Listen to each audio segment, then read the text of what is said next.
Well, let's get started on the growing season, folks. It's been a little mild lately here in the Ohio Valley, and we've got some new leaves.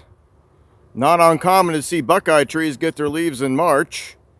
A little early this year, but not unheard of. And what I've got in my sights today is a yellow Buckeye tree. One of two Buckeye trees I'm going to add to this channel. I'm here at the California Woods in Hamilton County, Ohio, right along the banks of the Ohio River here. And if you look at the range maps of the Ohio Buckeye and the yellow Buckeye, they do overlap in this area. We're at the most northern extent of the yellow Buckeye and kind of near the eastern extent of the Ohio Buckeye. And this is March 20th, and these leaves are these buds are popping open quickly. It's a warm day, and we've got leaves that I'll get into more detail when they're fully open, but basically we've got 5 leaflets all coming from the same growing point. That's called palmately compound. And the Ohio Buckeye gets the same form. They might be a little hard to tell apart to the untrained eye, but let's take a look around here. This yellow Buckeye tends to grow in clumps. And I've got a clump right here. And the color of the yellow Buckeye is almost identical to this sugar maple right up the trail here. Here's a sugar maple growing right here with that light tan color with a little bit of gray in the mix. And our yellow Buckeye has the same shade of light brown. As the yellow Buckeye gets larger, it develops these plates that are often square or polygon shaped, maybe 1 to 2 inches in size.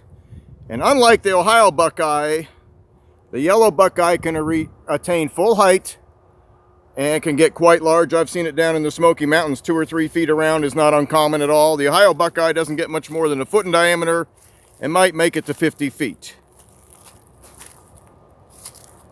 These trees are what I call early to rise and early to bed. This is March 20th, and they're already starting to get their leaves to photosynthesize. By late July, it's not uncommon to find these leaves developing what looks like a rusty color, and I believe that's from a fungus. And by early August, or even by Labor Day, a lot of the leaves are on the ground and no longer helping out the tree. So they come out early, but they often retire early too. And continuing on just up the hill, I've got a 2-foot diameter yellow Buckeye here. Again, it's developed much more of a texture to the bark. It peels off in these plates. Not really shaggy like a hickory, but more flaky. And does not have smooth texture at this size. So this is a full-size tree here. Reaches all the way to the sky. If you really want to see these, head down to the Great Smoky Mountains. They're very common in the cove forests. And let's take a moment just to look at the branching pattern on these Buckeye trees. And I've got a smaller yellow Buckeye in my sights here. And the branches come off opposite each other, just like a maple or an ash. So the way we remember that is Mad Buck Horse. Maple for M, A for ash, D for dogwoods, which are also opposite branched, and B or buck horse for buckeyes and horse chestnuts. So there's 5 types of trees that have opposite branching.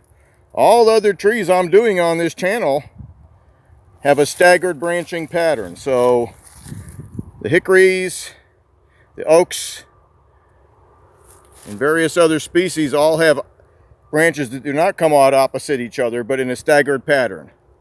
So that's one way we can tell what we got here. And this is at the California Woods just outside of Cincinnati, Ohio in early spring, and we're looking at yellow Buckeye trees.